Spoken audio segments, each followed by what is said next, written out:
स्वागत है इस विस्तृत ऐतिहासिक विश्लेषण में। आज हम राजपूताना के इतिहास के उस पन्ने को पलटने जा रहे हैं जो किसी अकल्पनीय महागाथा से कम नहीं है। जरा सोचिए, एक तरफ एक विशाल साम्राज्य की असीमित ताकत और दूसरी तरफ मुट्ठी भर वीरों का अदम्य साहस। ये सिर्फ एक युद्ध की कहानी नहीं है, बल्कि कूटनीति, सर्वोच्च बलिदान और एक ऐसी विरासत की बात है जो सदियों बाद आज भी गूंजती है। तो चलिए सीधे असल मुद्दे पर आते हैं। ये आंकड़े देखिए, एकदम एक तरफा मुकाबला लग रहा है ना। एक तरफ मुगल सम्राट अकबर की विशाल शाही सेना खड़ी है जिसमें पूरे 1 लाख सैनिक हैं, और किले की प्राचीर पर उनकी राह देख रहे हैं केवल 8,000 राजपूत रक्षक। ये विशाल और लगभग असंभव सा लगने वाला अंतर ही इस पूरी घटना की नींव रखता है। इतनी छोटी सी सेना ने दुनिया के सबसे ताकतवर साम्राज्यों में से एक को आखिर चुनौती दी भी तो कैसे? यही आज हम डिकोड करेंगे। लेकिन इस महायुद्ध के मैदान तक पहुंचने से पहले हमें थोड़ा पीछे जाना होगा। ये समझना बहुत जरूरी है कि उस समय मेवाड़ की गद्दी पर आखिर था कौन और वो वहां तक पहुंचा कैसे। महाराणा उदय सिंह का जीवन शुरुआत से ही काफी संघर्षपूर्ण रहा। पन्नाधाय का वो सर्वोच्च बलिदान तो हमें याद ही है, जब उन्होंने अपने ही बेटे चंदन की बलि देकर उदय सिंह की जान बचाई थी। उसी के बाद 1540 में कुंभलगढ़ में उनका राज्याभिषेक हुआ। इसके बाद उन्होंने मावली के युद्ध में बनवीर को हराया और अपनी सत्ता को मजबूत किया। और फिर आते हैं 1559 पर, जब उनके पोते का जन्म हुआ तो उन्होंने एक बिल्कुल नया शहर बसाया, उदयपुर, और साथ ही उदय सागर झील का निर्माण भी करवाया। मतलब उदय सिंह अपने राज्य को एक नई स्थिरता दे ही रहे थे कि तभी मेवाड़ पर एक बेहद भयानक संकट मंडराने लगा। साल था 1567। अकबर के आक्रमण की खबर जैसे ही चित्तौड़गढ़ पहुंची, माहौल पूरी तरह बदल गया। मेवाड़ की परिषद को अब एक ऐसा कड़ा फैसला लेना था जिसने उनकी पूरी रक्षा रणनीति को ही पलट कर रख दिया। देखिए, इतिहास से सबक लेते हुए मेवाड़ के सामंतों ने अपनी रणनीति में एक जबरदस्त बदलाव किया। इससे पहले की घेराबंदियों में क्या होता था, राजा और पूरी सेना किले के अंदर ही घिर जाते थे। लेकिन इस बार तय हुआ कि 8,000 सबसे खूंखार सैनिक किले की रक्षा करेंगे और राजा उदय सिंह अपने पूरे राजपरिवार के साथ किले से सुरक्षित बाहर निकल जाएंगे। अब इसे कोई पलायन मत समझिएगा, ये एक बहुत ही सोची समझी रणनीति थी, क्योंकि अगर राजा जीवित है तो जनता का मनोबल कायम रहेगा और राज्य का अस्तित्व भी बचा रहेगा। इसके बाद उदय सिंह ने गिरवा की पहाड़ियों में जाकर वहां से मुगलों के खिलाफ छापामार यानी गुरिल्ला युद्ध शुरू कर दिया। अब सवाल ये है कि राज परिवार के जाने के बाद इतने बड़े किले की कमान किनके हाथों में थी? तो यहाँ एंट्री होती है 2 महान योद्धाओं की। पहले थे जयमल, जो मेड़ता के राजा थे। इनको अकबर से लोहा लेने का पुराना अनुभव था, क्योंकि 1562 में अकबर ने ही उनका राज्य छीना था। और दूसरे थे आमेट के सामंत पत्ता सिंह चुंडावत, जिन्हें हम इतिहास में पत्ता के नाम से जानते हैं। दिलचस्प बात यह है कि ये दोनों आपस में रिश्तेदार भी थे। पत्ता की शादी जयमल की बहन से हुई थी। तो अब मंच सज चुका था। अकबर अपनी विशाल सेना के साथ चित्तौड़गढ़ की चौखट पर आ खड़ा हुआ, और यहाँ से शुरू होता है एक बेहद क्रूर और 4 महीने तक चलने वाला लंबा घेराव। ये घेराव एक गजब का मनोवैज्ञानिक और सामरिक युद्ध था। दिन के समय अकबर की भारी तोपें किले की दीवारों पर आग उगलती और उन्हें बुरी तरह क्षतिग्रस्त कर देती। मुगल सेना सोचती कि बस कल सुबह तो हम अंदर घुस ही जाएंगे, लेकिन जयमल के नेतृत्व में राजपूत सैनिक रातों रात उन टूटी हुई दीवारों को फिर से चुनवा देते। अगली सुबह जब मुगल सैनिक उसी दीवार को एकदम सही सलामत खड़े देखते तो वो पूरी तरह से हैरान रह जाते। अब यहाँ जो सबसे दिलचस्प बात सामने आती है वो ये है कि इस रोज-रोज की मरम्मत से परेशान होकर अकबर ने जयमल को एक प्रस्ताव भेज दिया। उसने कहा, तुम चित्तौड़ मुझे सौंप दो, मैं तुम्हें तुम्हारा मेड़ता और साथ में नागौर भी दे दूंगा। इसके जवाब में जयमल ने जो कहा वो इतिहास में अमर हो गया। उन्होंने कहा, ये किला मेरा है और मैं इसका मालिक हूँ। चित्तौड़ की चाबियां मुझे मेवाड़ के दीवान सौंप कर गए हैं। जयमल ने बिल्कुल साफ कर दिया कि वो जमीन के टुकड़ों के लिए नहीं, बल्कि अपनी मातृभूमि के लिए अपनी आखिरी सांस तक लड़ने बैठे हैं। लेकिन इस घेराव में एक बहुत बड़ा टर्निंग पॉइंट तब आया जब एक रात किले की दीवार पर मरम्मत का काम चल रहा था। नीचे से अकबर ने अपनी संग्राम नाम की खास बंदूक से निशाना लगाया और वो गोली सीधे जाकर जयमल के पैर में लगी।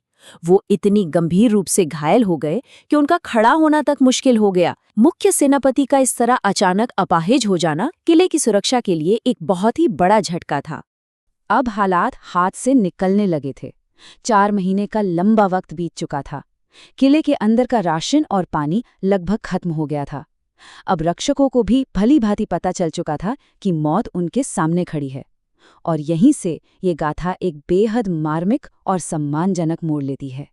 इस स्थिति को समझने के लिए हमें एक ऐतिहासिक परंपरा को समझना होगा, साका। जब किले में बचने की कोई भी उम्मीद बाकी नहीं रहती थी, तब राजपूताना में साका किया जाता था। इसका मतलब था कि पहले तो महिलाएं अपने सम्मान की रक्षा के लिए जौहर की अग्नि में प्रवेश करती थीं, और उसके ठीक बाद पुरुष केसरिया बाना पहनकर किले के दरवाजे खोल देते थे ताकि वो दुश्मन पर टूट पड़ें और आखिरी सांस तक लड़कर वीर गति को प्राप्त हों। 1568 की उस सुबह चित्तौड़गढ़ में ठीक ऐसा ही हुआ। जब साका का वक्त आया तो जयमल की आंखों में आंसू थे। पैर में गोली लगने की वजह से वो चल नहीं सकते थे, तो लड़ते कैसे? ऐसे में उनके भतीजे कल्ला राठौड़ ने उन्हें अपने कंधों पर बिठा लिया। जरा उस दृश्य की कल्पना कीजिए। कल्ला राठौड़ के 2 हाथ तलवार चला रहे हैं और उनके कंधों पर बैठे जयमल के 2 हाथ दुश्मनों पर कहर बरपा रहे हैं। ये दृश्य इतना अद्भुत और खौफनाक था कि इसे देखने वालों को लगा जैसे साक्षात भगवान विष्णु अपने 4 हाथों वाले अवतार में रणभूमि में उतर आए हों। और आपको बता दूं, इसी वजह से कल्ला राठौड़ को आज भी 4 हाथों वाले देवता के रूप में पूजा जाता है। ये आखिरी लड़ाई सच में रोंगटे खड़े कर देने वाली थी। उन मुट्ठी भर सैनिकों ने मुगल सेना की सफों में कोहराम मचाकर रख दिया। रामपोल दरवाजे की रक्षा करते हुए वीर पत्ता चुंडावत लड़ते लड़ते वीरगति को प्राप्त हुए। वहीं दूसरी ओर जयमल और उनके भतीजे कल्ला राठौड़ हनुमानपोल और भैरवपोल के बीच दुश्मनों से लोहा लेते हुए अमर हो गए। अगर आप आज भी वहां जाएं तो ठीक इन्हीं जगहों पर इनकी छतरियां बनी हुई हैं, जो इनकी अदम्य वीरता की गवाही देती हैं। युद्ध तो खत्म हो गया था, लेकिन इस विजय के तुरंत बाद जो हुआ वो इतिहास के सबसे स्याह और दुखद अध्यायों में से एक है। 25 फरवरी 1568, वो दिन जब अकबर का चित्तौड़ के किले पर पूरी तरह से अधिकार हो गया। लेकिन जरा इस जीत की कीमत तो देखिए। उन 8,000 राजपूत रक्षकों ने मुगल सेना के लगभग 40,000 सैनिकों को मौत के घाट उतार दिया था। अपनी इतनी बड़ी सेना का ये हाल देखकर अकबर का गुस्सा 7वें आसमान पर था। और इसी गुस्से का नतीजा है ये आंकड़ा 30,000। तो यहाँ सबसे महत्वपूर्ण बात जो समझने वाली है वो ये है कि ये 30,000 किसी सेना के सैनिकों का आंकड़ा नहीं है। ये किले के अंदर मौजूद उन 30,000 निर्दोष नागरिकों की संख्या है, जिनमें निहत्थे आम लोग, महिलाएं और छोटे छोटे बच्चे शामिल थे, जिन्हें अकबर के सीधे आदेश पर बेरहमी से मौत के घाट उतार दिया गया। अब हमारा स्रोत यहाँ इतिहास को याद रखने के नजरिए पर एक बड़ा ही दिलचस्प और निष्पक्ष विश्लेषण पेश करता है। देखिए, जलियांवाला बाग में 379 मासूमों की जान गई थी।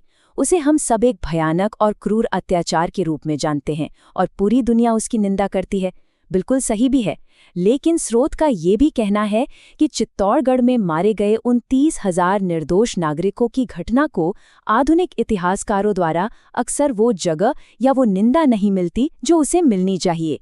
ये तुलना हमें वाकई ये सोचने पर मजबूर करती है कि इतिहास किन घटनाओं को कैसे संजोता है और कैसे याद रखता है। खैर, इस भयंकर नरसंहार के बाद अपनी इस जीत का डंका पूरे साम्राज्य में पीटने के लिए अकबर ने एक खास सिक्का जारी किया। इसे एलची कहा गया। एलची का मतलब होता है संदेशवाहक, और ये सिक्का इसी बात का प्रतीक था कि अजय माना जाने वाला चित्तौड़गढ़ अब मुगलों के अधीन हो चुका है। वक्त बीतता गया, कई साम्राज्य बने और कई मिट गए, लेकिन कुछ वीरों की गाथाएं पत्थरों पर हमेशा हमेशा के लिए उकेर दी जाती हैं। चलिए अपने इस विश्लेषण के आखिरी पड़ाव की तरफ बढ़ते हैं। और ये एक बात बहुत ही शानदार तरीके से सिद्ध करता है कि भले ही वो कट्टर दुश्मन थे, लेकिन जयमल और पत्ता की उस जबरदस्त बहादुरी ने अकबर पर एक बहुत ही गहरा प्रभाव छोड़ा था। उनके सम्मान में अकबर ने बाकायदा आगरा के किले के बाहर उन दोनों की गजारूढ़ मूर्तियां यानी हाथियों पर बैठी हुई मूर्तियां लगवाईं। फ्रांसीसी यात्री फ्रांसवा बर्नियर ने तो अपनी किताब में इन मूर्तियों को अपनी आंखों से देखने का जिक्र भी किया है। हालांकि बाद में जब औरंगजेब की सत्ता आई तो उसने अपनी सोच के चलते इन ऐतिहासिक मूर्तियों को नष्ट करवा दिया। लेकिन क्या वीरों का सम्मान कभी पूरी तरह मिटाया जा सकता है? बिल्कुल नहीं। आज भी उन महान योद्धाओं की मूर्तियां बीकानेर के जूनागढ़ किले में शान से खड़ी हैं। इन्हें उस दौर के शासक राय सिंह जी ने स्थापित करवाया था। ये आज भी पूरी तरह सुरक्षित हैं और हमें उस दौर के अकल्पनीय साहस की याद दिलाती हैं। तो हम अपनी इस विस्तृत चर्चा के बिल्कुल अंत में आ पहुंचे हैं और जाते जाते ये एक गहरा सवाल हमें सोचने के लिए छोड़ जाता है। एक तरफ 30,000 निर्दोष लोगों का वो अमानवीय नरसंहार है और दूसरी तरफ उन 8,000 रक्षकों का वो सर्वोच्च बलिदान, जिसे खुद उनके दुश्मनों को भी सलाम करना पड़ा। तो आखिर इतिहास किस प्रकार अत्यधिक क्रूरता की स्मृति और असीम बहादुरी के सम्मान के बीच ये संतुलन बनाता है? ये एक ऐसा सवाल है जिस पर हमें जरूर विचार करना चाहिए। इस विश्लेषण में साथ जुड़ने के लिए बहुत बहुत धन्यवाद। अगली बार हम ऐसे ही किसी और दिलचस्प विषय की गहराइयों में उतरेंगे।